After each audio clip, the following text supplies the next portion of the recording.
Okay, so we're live. 9:46. I'm gonna spend about an hour here, and I want to cover a few spirituality lessons. So I think that's what I'm gonna be using this live streaming space for. This will be where I do my teaching, and also just kind of hang out with people, talk to some people, and we'll see what's going on as people shuffle in. So today we're gonna be talking about. We're going to be talking about a spiritual concept that really changed my life and helped me enjoy a bit more freedom with people. And that's going to be the concept of resonance. Resonance. Damn it, I'm going to have to mirror the live stream. Hold on. There we go. There we go. Okay. So this is a spiritual concept that really changed my life, made things so much better, so much easier for me.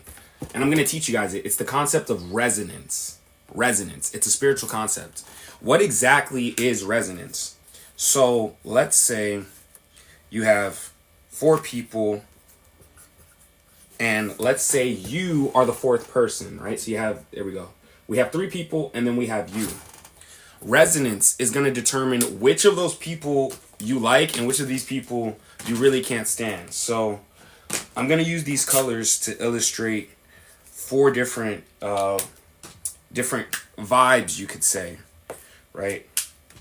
Now, let's say you are somebody, and this is going to be a gross generalization, right? But it's going to make so much sense for like social situations if you look at it this way. Let's say you're somebody who's in abundance, right? You're somebody who enjoys joy and laughter and happiness, right? And then let's say there are 3 people that you meet.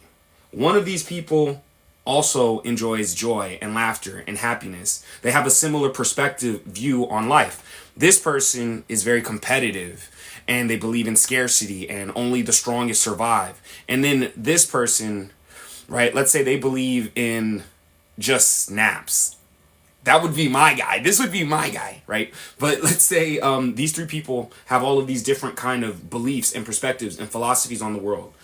You are going to be most drawn to the person who has a philosophy, who has a value set, and this is all unconscious. This operates under the surface. You're not going to see this in real time. These are the things that, it's like the unseeable that explains why people get along the way that they do, why you feel understood by people, and why some people you just feel like, oh, I don't get them at all, right? This is resonance. This is what resonance does, is basically when you encounter these people, you are going to resonate. You're going to feel a kinship with this person, and you might not even be able to explain it, right? It might not be something that's explicitly seen where you're like, oh, hey, I can tell that they believe in abundance. I can tell they believe in happiness. It's going to be under the surface. You guys are going to talk, and without explicitly saying it, it'll show in your body language. It'll show in how you blink. It'll show in how you breathe. It just comes out of you, and they can feel it, and you can feel it too. So the person who also is in abundance and happiness and joy, you're going to resonate with them. You guys are going to tell jokes, and the jokes are going to land. You're going to share stories. They're going to feel those stories, and you two are going to resonate. That's called resonance, right? Is you're getting along with somebody, you're having a connection, you guys have a similar life path, similar life experience, or you guys have had a similar life path. You've reached a similar place. And so you can resonate with one another. You can connect on that kind of level. These other people, however, they're holding lenses and philosophies that emotionally, they just don't land for you. They just don't make sense. It's not even that they don't make sense. It's like, the best way I can put it is it just doesn't feel like home. You know, it's a very embodied, it's hard to explain it because it's something that you feel, right? That you sense, that sense of resonance. You know when you're talking to somebody when it feels like home. That's when you know you're resonating with them. When, you know, your jokes, they come off freely. When you're not questioning what's coming out of your mouth, right? And then similarly, conversely, if you're talking to somebody and you're like, ew, I don't feel like I can say what I need to say, and I feel constrained. I feel like my personality is like locked down. Part of that could be fear, but another part of it could be you're just not in resonance with this person. The way that they see the world, the way that they interpret things, the values that they have in life, they just don't line up with who you are. You guys don't resonate. And here's a big thing about resonance is, again, there are going to be some people right? And it's not exactly moral. It's not like these energies are good or bad. It's more like fit, right? It's a good way of looking at it is fit. And so as you're going through the world, you're going to be meeting a variety of people. And these people are going to be in different places, right? So the people that you resonate with, they're always going to be in a similar energy, similar space, similar life philosophy as you. And you're going to talk to these people and interact with these people. And you're going to feel understood. You're going to feel, it's going to feel like home, right? It's going to feel like emotionally. And feel is kind of a weird word for it, but you're going to get the sense that you're understood. You're going to get the sense that you're with people who are like you, basically. And then these other people, right? It's not that they're bad. It's just that they're on a different frequency, you could say. I kind of don't like the word frequency because it's been, there's an undertone to it that it's gotten, right? But they're just on a different frequency, right? Is you're on green and he's living in red. This crowd is living in red. You're trying to talk to them about, and think of it almost like lenses, right? It's like you're wearing glasses and you're wearing the green glasses and everything looks gorgeous. They're wearing the red glasses. Everything looks horrifying and it makes them angry, right? And so you're trying to talk to them about what this cup looks like, right? And if you're wearing your lenses, you're saying, oh yeah, this cup is calming and relaxing. And someone else wearing the red cup, looking at the exact same object, they see it and they're like, really? This makes me want to punch somebody. This makes me angry. This is not a good thing. Same object, right? But depending on your energy, depending on what frequency you're riding on, you're going to see it very differently. When I say very differently, I mean so differently.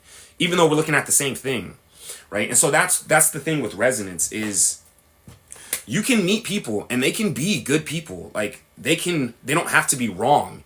It can be that you just don't resonate with them. And that happens all the time. It happens all day. It even happens with dating sometimes where two people, let me actually make this one really clear with the picture. Two people, let's say you. I'm gonna draw you right now. You fine thing, you. I'm gonna have you looking good, right? So let's say that's you. You looking fine, dang. You pull up to the club and everybody, they break your necks, right?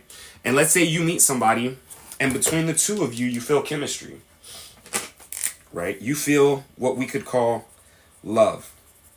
But maybe love's not exactly the right word. Maybe the word that we should use is like a pull. That works, right? Have you ever like seen somebody and without them even saying anything, it's something about them where you're like, I feel like I want to meet this person. It's like something about them. And it's not even like how they look. It could just be like a feeling you get when you see them.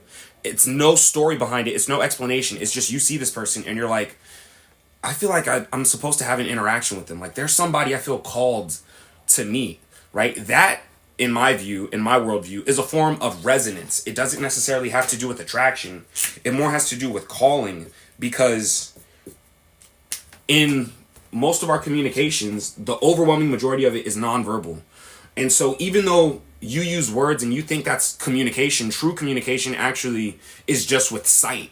It's like you look at this person and you're picking up on their body language, their tone, their rate of breathing, how they blink, their posture, so many things, right? And all of these things give you a clue to what kind of frequency, what kind of energy that they're on, right? And so you see somebody, you've never met them, you've never spoken to them, but just looking at them, they're sending an energetic signal to you and you're reading it. Your brain, or it's probably not even your brain, it's more like your soul, is really like registering what that energy is. And you will either feel called to it, it's either calling to you, like, hey, there's something here for you, you move in this direction. Or it's repelling you, where it's like, hey, we're not about that, right? I'm just not about that. And sometimes, again, you can't even explain it, right? It's the unexplainable, right? Someone might ask you, hey, this person, I noticed you don't talk to them. Why don't you talk to them? And then you're like, I don't know, I have a bad feeling about them.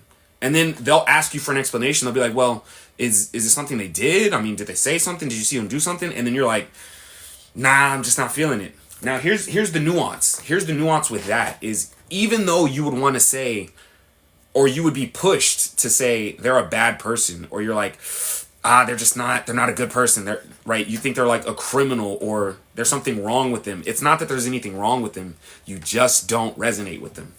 And that's okay. They're on an energy that's very different from the energy that you're on. And that energy might be perfect for their life path. for the lessons that they need to learn, for the expansion of their soul, the expansion of their capabilities and their insights, how they see things, right? There are different lessons that they're going to get from embodying that frequency. And then there are different lessons that you're going to get from embodying your frequency over here. If you feel repelled from going over here, it could be a good sign that that's just not a space for you. That's just not the space for you. And that doesn't mean the space needs to change. It doesn't mean that the space is broken. It just means that that's not the space for you. There are other people who are going to go in that direction. They're going to get a lot of value from it, right? They might learn a ton about, their generational traumas and their generational wounds. That might be the key, that area.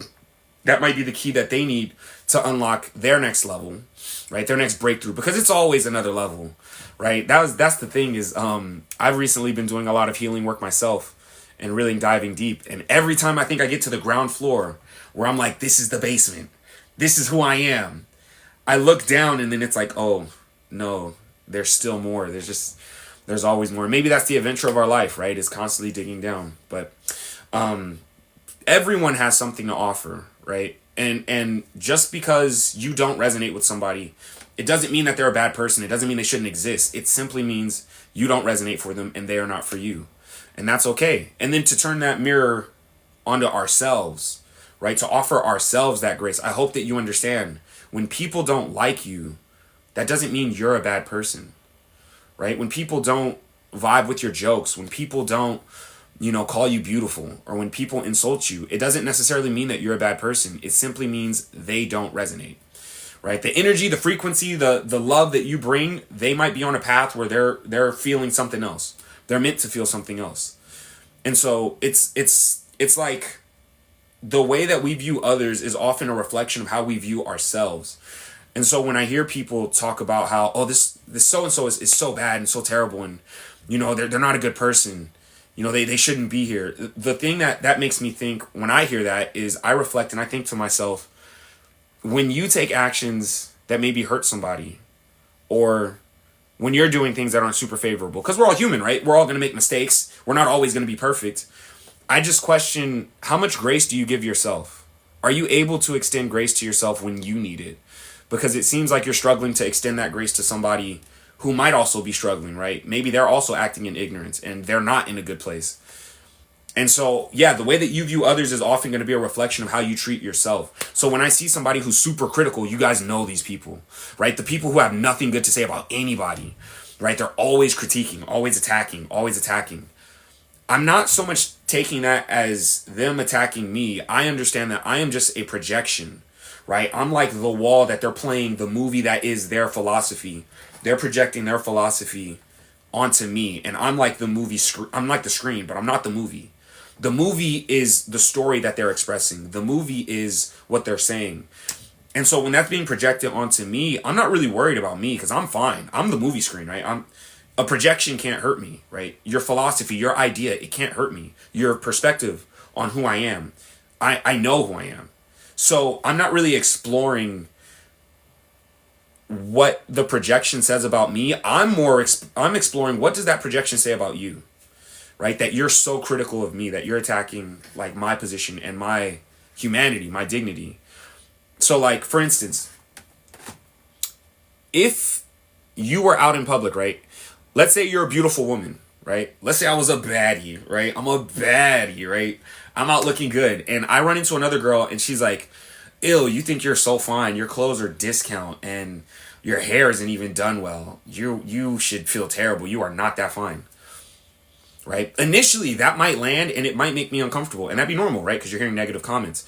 But when you take a step back and you hear somebody insult you like that, you should have the view to say, you have actually just told me so much about your life philosophy. You've told me that when you're wearing discount clothing, you don't feel whole. You don't feel at peace. And you've also told me that when your hair isn't done, you don't feel valid. And the only reason why I know that is because these are 2 points that you try to use to pull away my sense of worth. And the only reason why you thought to do that is because these are the things that pull away your sense of worth. Do you see that? Is the only reason why they had the idea to throw that as an insult at you is because in their worldview, these are things that take away from their sense of peace. And their goal is to take away from your sense of peace. And so they have the idea, hey, if this would make me feel bad, I want to make this person feel bad. So I'm going to do the things that make this person feel bad. Hey, we got Logan dropping in with the likes. What's up, Logan? How you doing, man? Yeah, I'm just dropping lessons on resonance today. I give lessons here on my TikTok every now and then. It's not a whole bunch of people yet, but I'm expecting that this will build up over time, right? Is live streaming and just social media in general, right? It's a marathon, not a sprint. So yeah, thanks for the likes, man. I really appreciate it. Really appreciate it. And so I was actually diving into another lesson. It's cool if you hang out, but you're not obligated to. But that was really encouraging to get those likes and to get some feedback, right? So I was diving into resonance, right? So let's say you see somebody in a club. I want to make love in this club, right? You see somebody in the club. You don't even speak to them. It's just something about them, right? And it might not even be that they're like overtly attractive. I gotta throw this marker away. This one's dead. It might not even be that they're overtly attractive. You can't like explain, right? Though that's like the purest one, actually, in my opinion, is when you see somebody and you can't really explain why, but you just feel called to them, right? It's just something about them. It's like, why do I want to interact with this person so badly?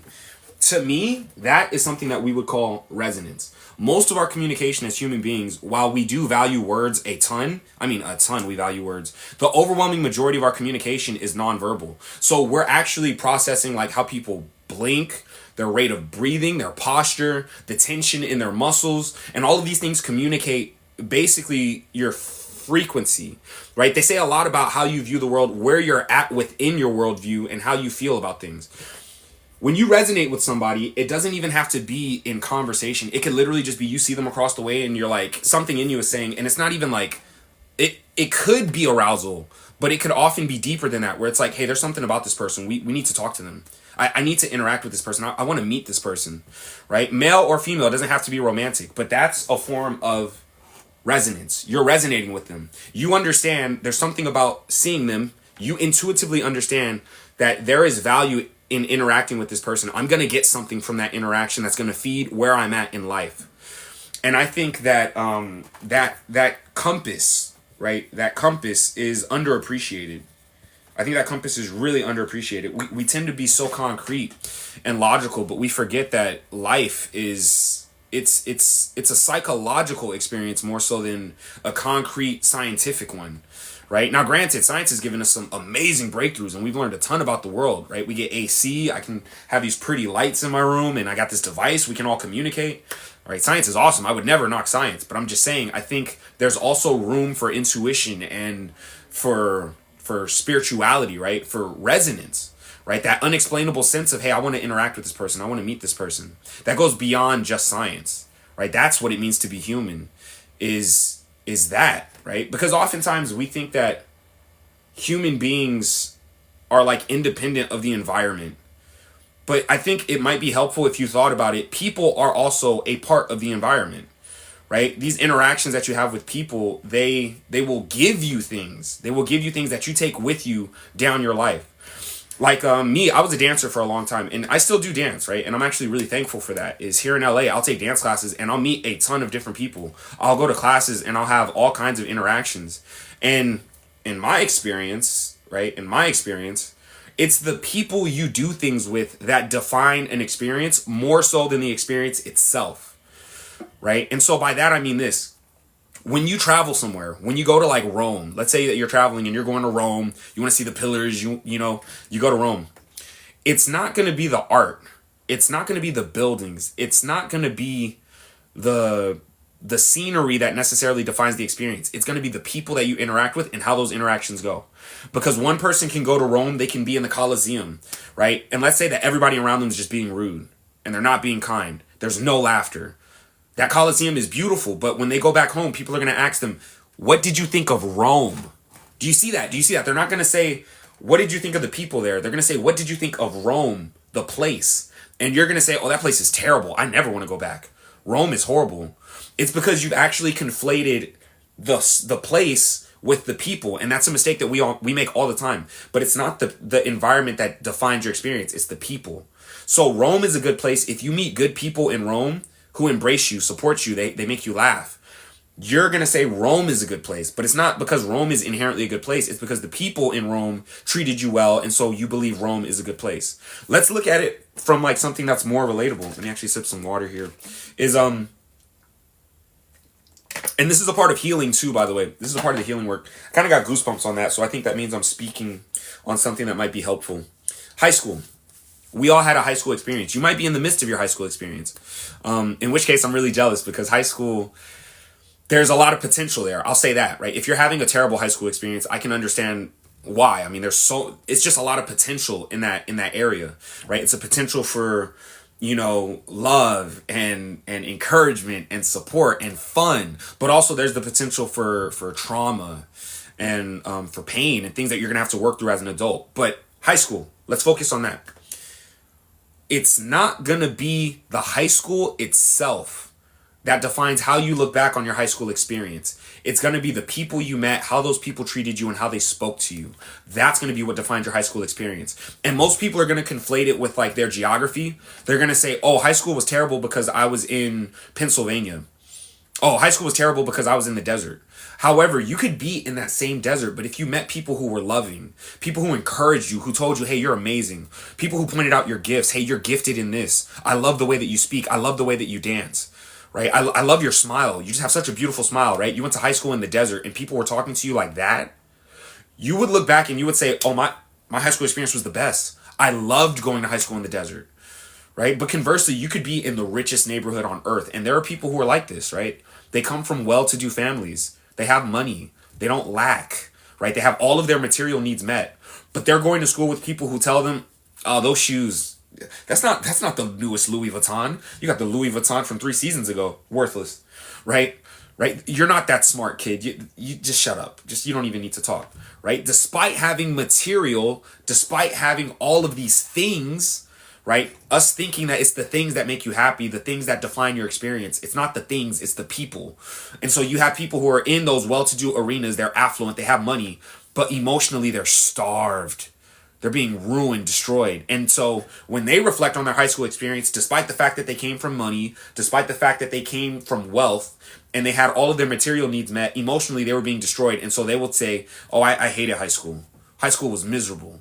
High school was horrible. I never want to go back to high school. They said it was supposed to be the best years of my life. I was so unhappy, right? And they might look back and think that the unhappiness was because of the location. They might think that it was because they didn't have the material, but if you really focus in, if you really just bear it to its essentials, it wasn't the things. It wasn't the location. It wasn't the city. It was the people. Because the people, they don't just consume energy, they facilitate it too. Right? We don't just consume energy, we facilitate it as well. We're not just a part of the environment, we contribute to it. We are a part of the environment. And so another good way of looking at it, I got goosebumps again, I'm about to say this, is when I look back on my own high school experience, I'll reflect on like the people that I was around and how they treated me and how I felt about the people that I met. But I'll also reflect on how I treated others, right? And the things that I said and the things that I did, because I know that there are people reflecting on high school and some of the memories they have of interactions with me. Maybe I said something insulting. They might look back and say, damn, high school was terrible, right? Nobody treated me kindly. People just insulted me all the time. And they're not even talking about the place. They're not talking about the city. They could be talking about me. They could be talking about how I spoke to them. And so I like to reflect on that. And, I carry that with me through life. I understand the responsibility that I carry as a human being. I am a part of the environment. When you meet me in LA, right? I dance in LA and people, they come out here all the time from different countries. They're pursuing their dance dream. They come into the studio. I understand that when we interact, I'm going to be a part of your memory of Los Angeles. I can almost, we hold so much more power than we think. Is you're meeting somebody who's visiting your area, you have to understand that you hold the power to define their experience completely. Right? Just interacting with you, you show them kindness and laughter and joy, and you embrace them. You point out their gifts, you hear their story, and you guys commune and you resonate. Let me bring this back to resonance, right? Is you both have an energy, right? There's compassion and there's understanding between you, right? You guys interact. It doesn't even necessarily have to be a romantic love. They take that interaction. When they go back home, someone's going to ask them, what did you think of LA? Here's the beautiful thing. They're going to tell them LA is amazing. LA is so sick. I can't wait to go back to LA. But they're not talking about LA. They're talking about you. What they're really saying, and again, humans, we're not super good with our words. We're sometimes clumsy with our words, right? They'll go back home and they'll say, oh my gosh, LA was just the best. I had so much fun in LA. People in LA are so amazing, and they're so understanding, and they're so, hilarious. But they're not talking about LA. They're talking about the experience they had with you. And so basically what they're really saying is, I can't wait to go back there and meet somebody like you. I can't wait to go back and have more conversations with people like you. Because I went to LA and I met somebody like that. And I trust that there are more experiences like that there. Right? And so, again, being a human being, it's like we tend to think that we consume the environment, that the environment dictates our experience. But we are a part of the environment, and we dictate not only the experience for ourselves, but also the experience for others. Right? The memories that they're going to carry with them. That energy, we contribute to that energy that they attach to their memories. And I know that that's kind of deep and that's like really esoteric, but it's true, right? In a real way, it's true.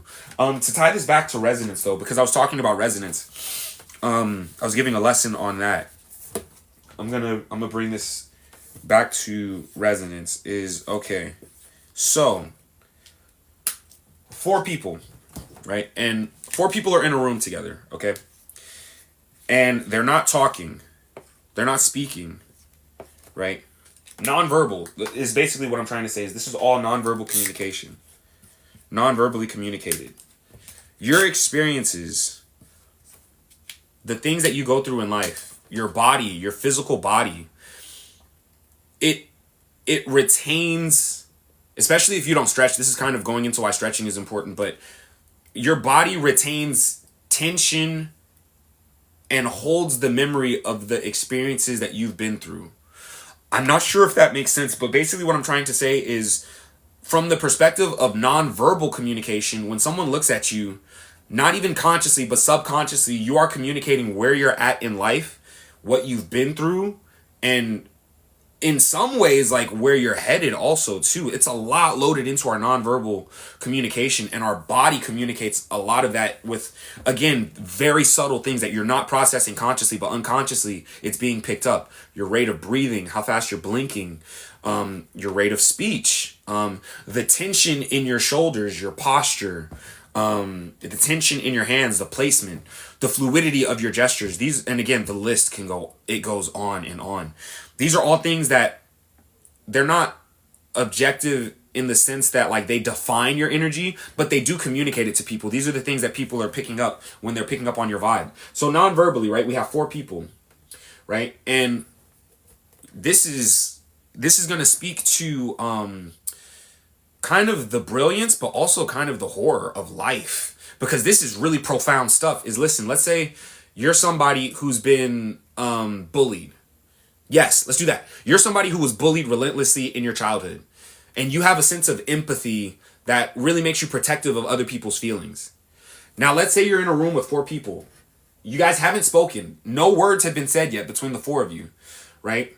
Let's say you're this person, you've been bullied relentlessly, you have a sense of empathy that really makes you careful about how you talk to people. There's somebody else in the room who's the exact same way. They have a similar life experience, they understand exactly what that means, and so they're on a similar vibe. And then let's say these 2 people, right, one of them was like the class clown, so they had friends and they were hilarious, and the other person was the jock. So they have different unique experiences, but then the 2 of you have a mutual resonance, you have a similar vibe, a similar wound. What does that look like in actuality? That might look like when you look at somebody from across the room before you guys have even said anything, right? You feel them. You're like, there's something about this person. It's not even like they're good looking. It's not like you're attracted to them. You're just like, they feel like a friend, right? They feel like my bro. That feels like my sister. That feels like somebody I'm connected to, and I can't explain why. It's very subtle stuff. That's the thing, is these are very subtle sensations in your body, but all of us have them. Like if you haven't numbed yourself to that compass, you do still feel that. And then conversely, right, there might be somebody who, what color should I use for this? Let's use black for it. Right?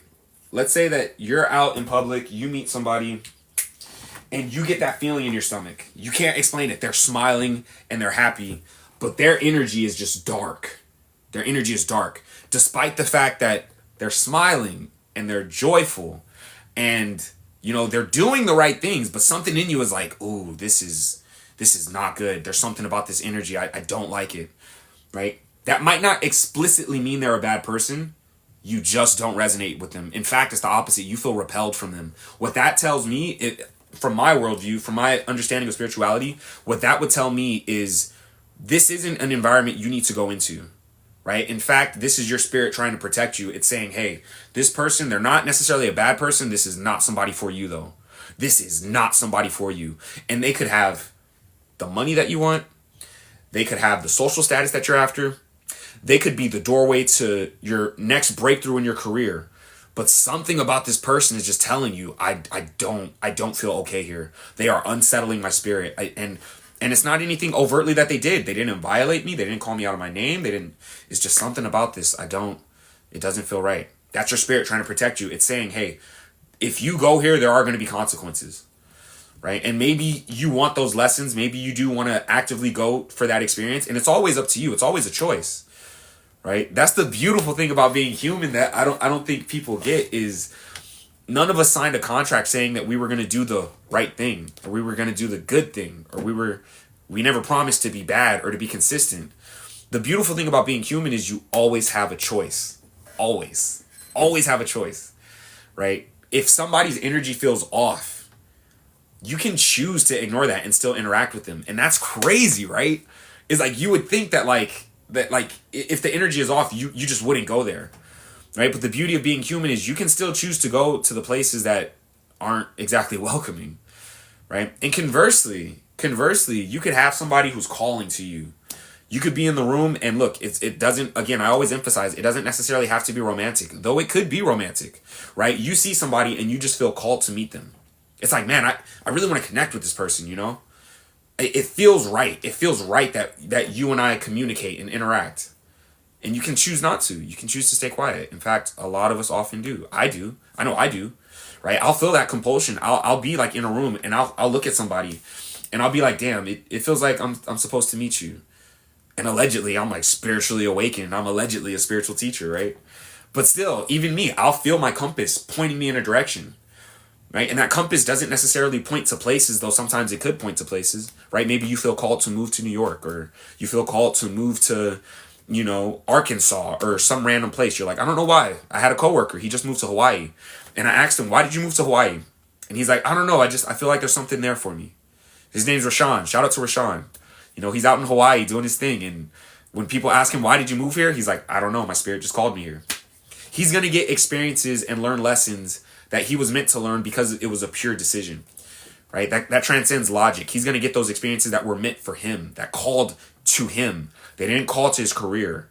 They didn't call to, you know, his social status, right? It called to him, you know? And it's usually a whisper too. It can be hard to listen to that voice. It can be hard to hear it sometimes, right? Especially when bills are yelling at you, right? When a hungry stomach is growling, right? When people are insulting you, telling you that you're not anything and you just want them to stop. You just want the noise to stop, right? Peace. You just want peace. You might be moving in the direction away from their voice and you don't hear that whisper of, hey, this is where you should go.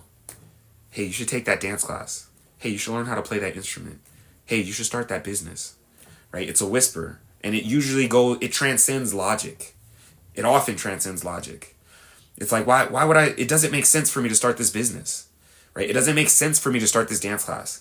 It doesn't make sense for me to meet this person. It doesn't make sense for me to date this person. Why would I do that? And it's like your spirit whispering, right? It transcends logic. It transcends objective reality. It just says, this is for you. Go. This is for you. Go. And the beauty of being human is you don't have to go. It's crazy. Is we can hear that. That whisper can be loud and clear. And we can still say, I'm not ready. And that's your right. That's okay. You don't have to be ready. You don't always have to make the right choice. What I would do as a teacher is I like to encourage people when that voice does whisper, right? Just give yourself the chance to hear it, right? If you're feeling bold, take that step, move with it. I highly encourage it because most people out here, we're not living our own lives. We're not We're not in environments that we resonate with, right? We're always trying to be productive and accomplish something, and it's exhausting. I think that's a huge reason why we're so unhappy, is it's exhausting, right? Where did you sign a contract saying that your life was meant to be productive? Where did you sign a contract saying that you had? Now look, I'm not knocking that either. I mean, clearly I love discipline. You guys see me. I mean, like you don't look like this, right? Unless you're disciplined. And I'm not trying to big up myself, but I'm just saying, right? Is like, there's nothing wrong with working hard. There's nothing wrong with being productive, but I'm just saying that is not the source of your value. That is not the point of your life. I actually posted a video a while back where I was even talking about that, how before I got into weightlifting, I was like a really skinny kid. And I remember an interaction, I can't remember who the adult was, but it was some muscular dude, and I was complaining about how buff dudes seem to think that they can just take your girl. And he said to me, it's okay, Austin, because you're going to get buff, and then it'll be your turn to take that guy's girl. And then you'll know how it feels. And that made me angry, not because it was wrong, but because it did not resonate with who I was. If I feel like crap getting my girl taken by some muscle-bound freak, why would I want to impose that experience onto somebody else? Do you get what I'm saying? Like, logically, sure, I guess it makes sense from like a hierarchy perspective, where it's like, oh yeah, the people on top, they just get what they want. But that's not me, man. I don't resonate with that at all. The voice inside of me, my moral compass, when I hear that, it whispers to me, that's not for you. That's not for you. And so me, I got muscular, I got in shape. And instead of doing what they did, right, when I wasn't in shape and they were in shape, they were telling me, hey, Austin, you shouldn't feel good about yourself. You're not buff. You shouldn't feel good about yourself. You're not in shape. You need to work out and then you'll feel good. Now that I'm in shape, I look at people who aren't in shape and I tell them, you are beautiful as you are. You do not need to fix yourself, bruv. If you want to get in shape, that's sick. It's fun, right? That's a journey. You'll learn a lot doing it. But if that is your measure of your self-worth, I'm letting you know those people are wrong. Coming from somebody who is in shape, there is more to life than being fit. I promise. I promise there's more to life than just being fit, right? And conversely, right, is there are people who have money.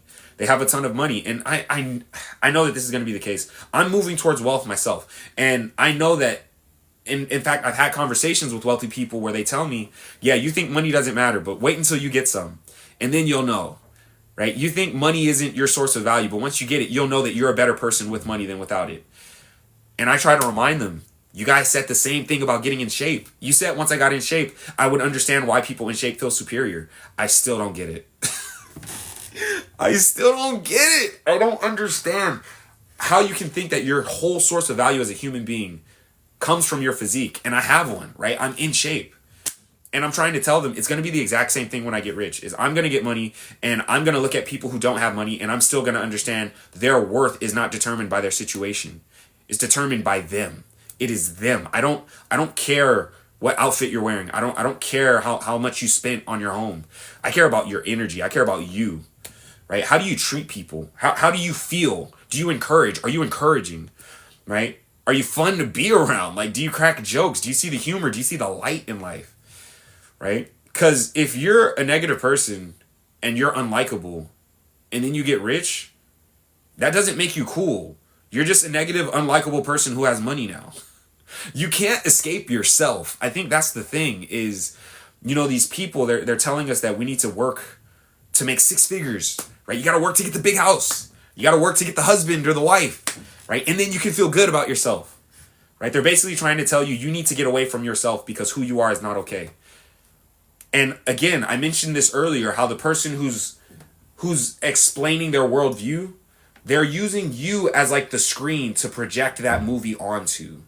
It's not about you. You're just the screen. They're projecting their life view, their movie onto you. And so when somebody says that, they're not saying you're insufficient unless you're married. You're insufficient unless you have a good job. What they're saying is, in my worldview, if I was in your position, I would feel insufficient because I don't have a job.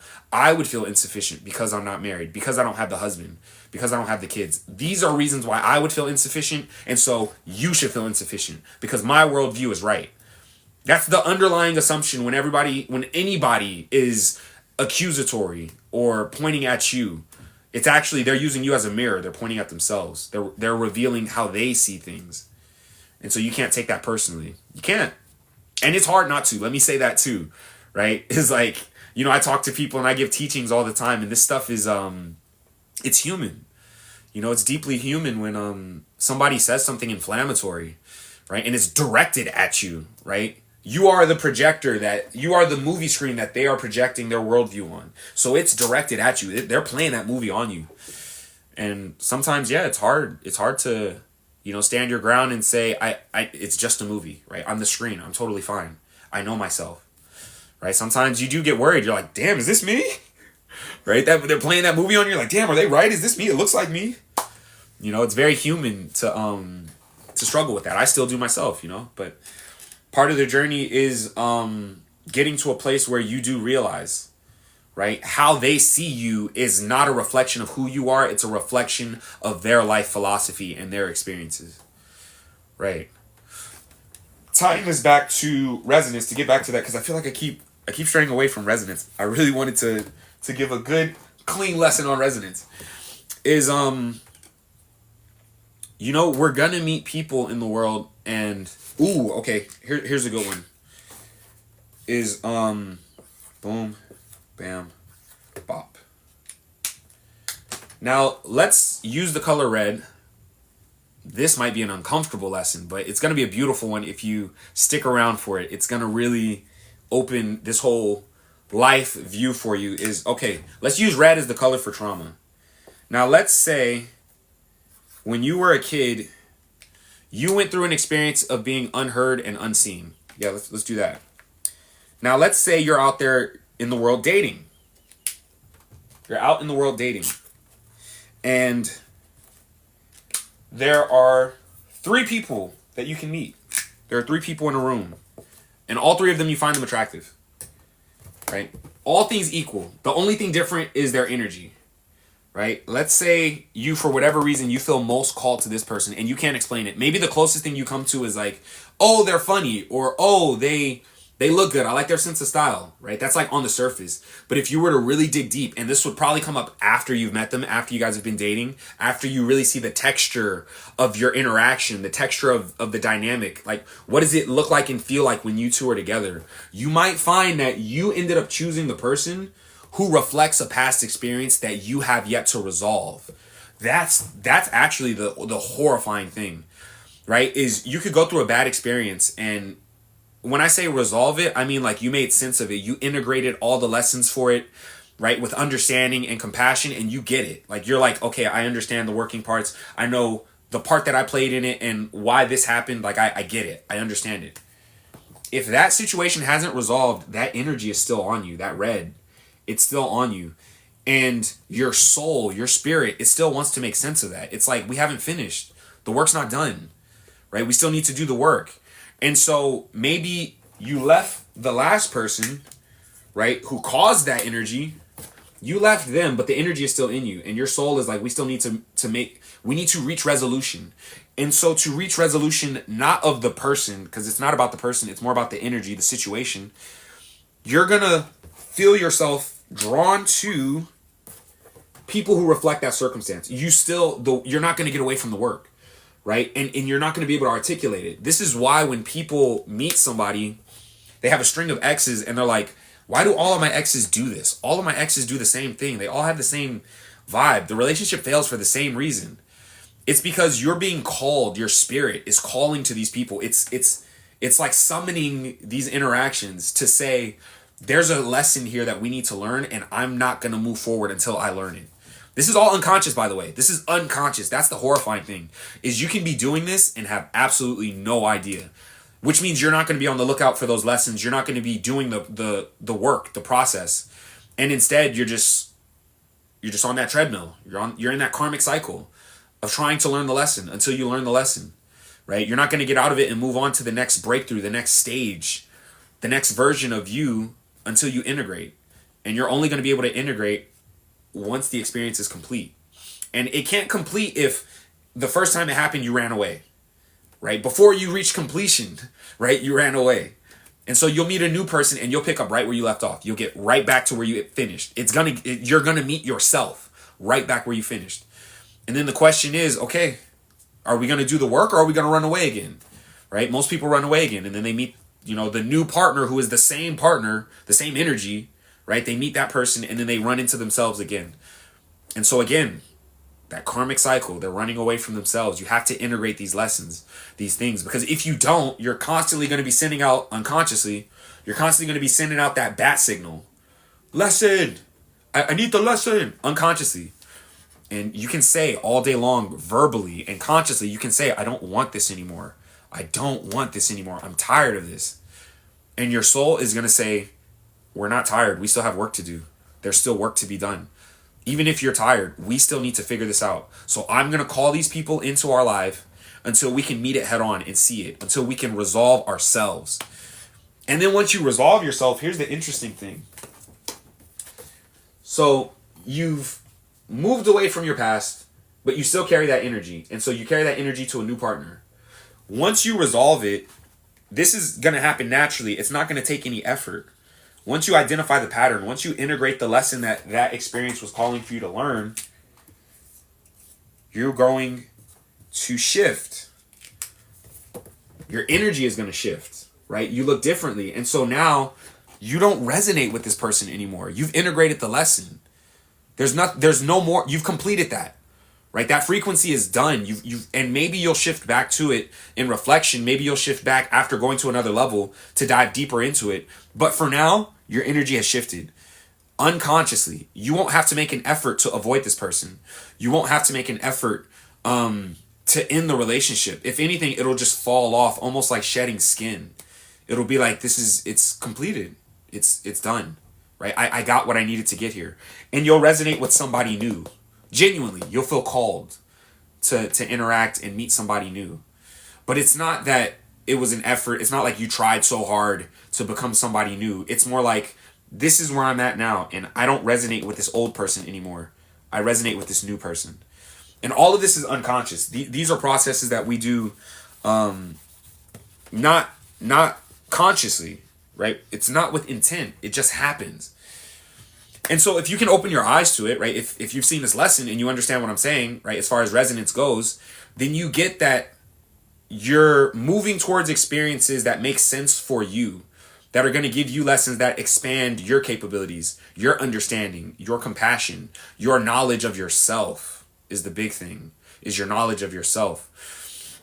Relationships, generally speaking, we are with people who will reflect ourselves to us. Your partner is often going to be a mirror. Now, look, it's nuanced because they're also going to be their own person. But the traits that you see in your partner that most inflame you, right, that get that biggest reaction out of you, that's a form of resonance, right? And even though it's irritating as hell a lot of the time, I mean, look, I have a girlfriend right now. She irritates the hell out of me. But she's also the partner who's made me grow the most, who's transformed me the most. So it makes sense that she would get the biggest emotions out of me, is like, I resonate the most with her. She helps me grow. She makes me better.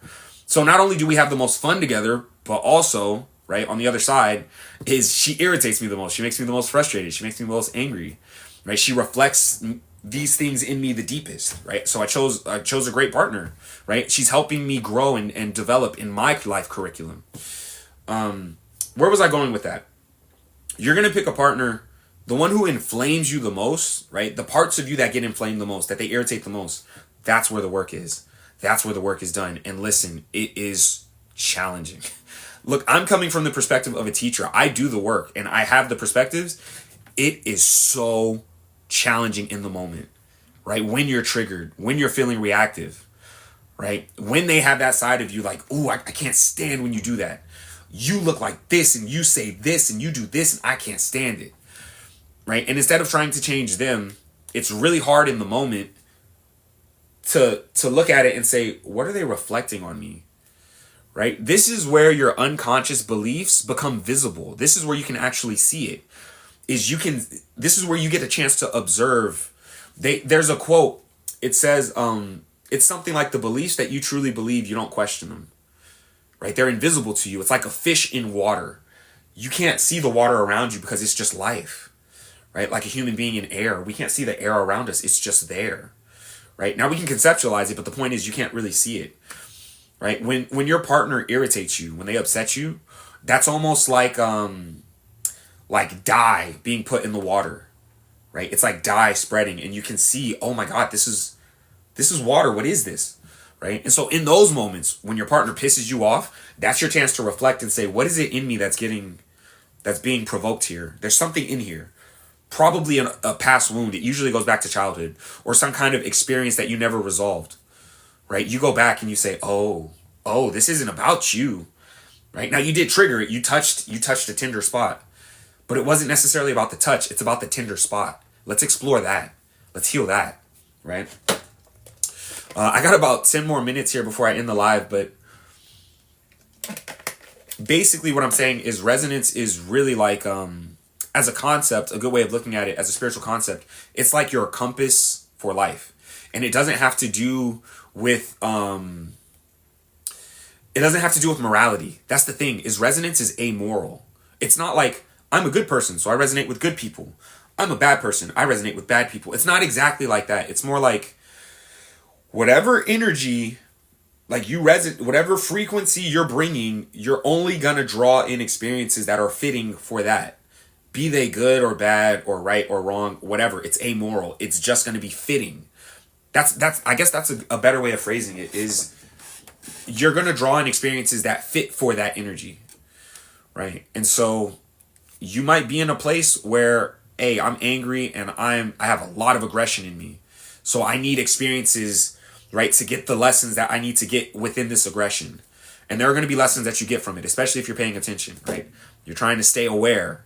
You're not trying to go unconscious in these experiences. You want to observe them, right? Take them in, reflect, introspect. That's the importance of alone time, by the way. I hope you guys know. And it's actually a shame that, we keep so occupied, right? The cost of living is getting higher. Bills are more expensive. We have children to take care of. We have jobs with responsibilities and roles and all of these things juggling. And the highest return in investment that you will get, that will change how you perform and how you show up in all of these different arenas, it's actually going to be that alone time when you're by yourself and you're reflecting on these experiences. Hey, this made me feel like this. Oh, hey, when this person did this, I wonder why they reacted like that. How might they have felt? Right? This is how I felt. This is, you're reflecting on your experiences. You're integrating them. You're internalizing them.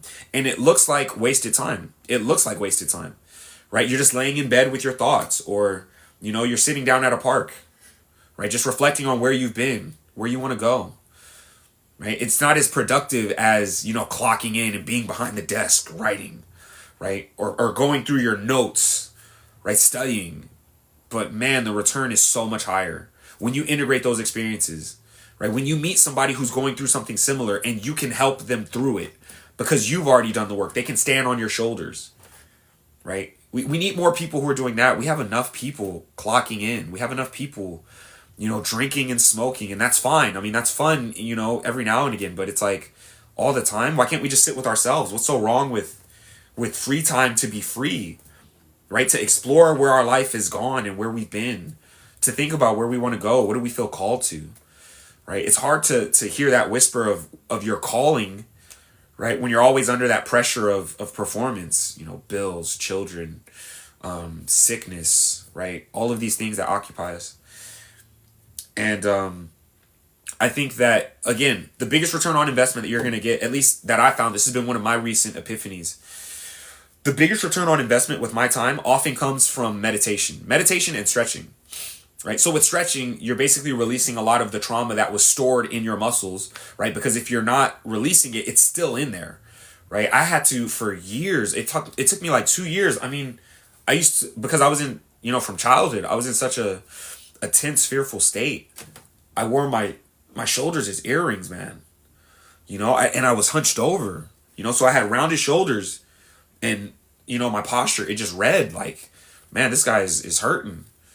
And so it took me like 2 years to stretch through that crap, man. It was hard, and there are some people, they spend no time stretching. Can you just imagine all the stress at work, the times your boss is yelling at you and you tense up, right? You tense up and you think that tension was released once the moment passed, but your body's still holding it, right? This is why sometimes when people stretch, they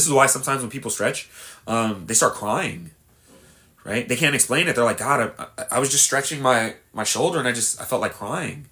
They stretch their hip flexors. That's another spot where tension, you're getting yelled at. Maybe you got yelled at in school, right? And you tensed up and the moment passed, but that tension is still in there, right? That fear, your muscles are still holding on to it. So someone stretches their hip flexors and then it's like, my God, why are the tears coming? Why am I breathing so heavy? It's like, yeah, that memory is being released, that tension. You've been holding it for years, man. You're finally stretching it out, you know? And so these are the things that they don't move the needle forward. You don't make money doing it, right? They don't increase the digits in your bank account. They don't get you more followers. But these are the things that change your life. And sometimes, right, we feel so resistant to it. We feel like there are so many other better things we could be doing, right? Why would I meditate? I could be making money, right? Why would I be, stretching? Why would I spend time stretching? I could be making content, right? That stuff's always going to be there, man. How much is enough, right? That's the question. Because you could always be making money. You could always be getting followers. How much is actually enough, though? Is there a such thing as enough? Because to a lot of people, there isn't. And that's a huge cause of their suffering, is there is no such thing as enough, right? They're just always holding the gun to their head. Make money, right? Get more followers, right? I know someone personally. I won't say her name, but she's famous. Famous. Undeniably famous, right? And she feels like she's nothing, like when she sells out an event, right, prior to finding out it's sold out, she'll ask one of her close friends, hey, did people buy the tickets? Are people going to show up? And you're sitting there looking at them like, do you know who you are? Like, you're like, why are you asking me? Like, do you not know who you are? And to them, it's because like that finish line it's always moving back. It's never enough. They never have that moment to just be at peace with themselves. Not knowing, what the misbelief there is, it's actually kind of funny, is they believe that if they were in peace, they still couldn't choose to do that. They think that if that emotion isn't there, the choice to do that goes away. You always have a choice, man. You can, and this, right? You've gone to work when you didn't feel like going to work, right? We've all gone to work when we didn't feel like going to work. We've all studied when we didn't want to study, because the choice to study is independent of how we feel. Right? And so the misbelief there is she believes that if she was at peace with herself, she couldn't still choose to get more followers. She couldn't still choose to get more money. That's not going anywhere. You can always choose to do that. Right? But peace, like peace in this moment right now, you can choose to have that too. You don't have to hold on to your suffering. Your suffering doesn't have to drive you forward. Right? And so I think I'm going to leave it there. So thanks for joining the live, you guys. This was a fun one. I went for about an hour. I'll probably be doing this again. I might try tomorrow.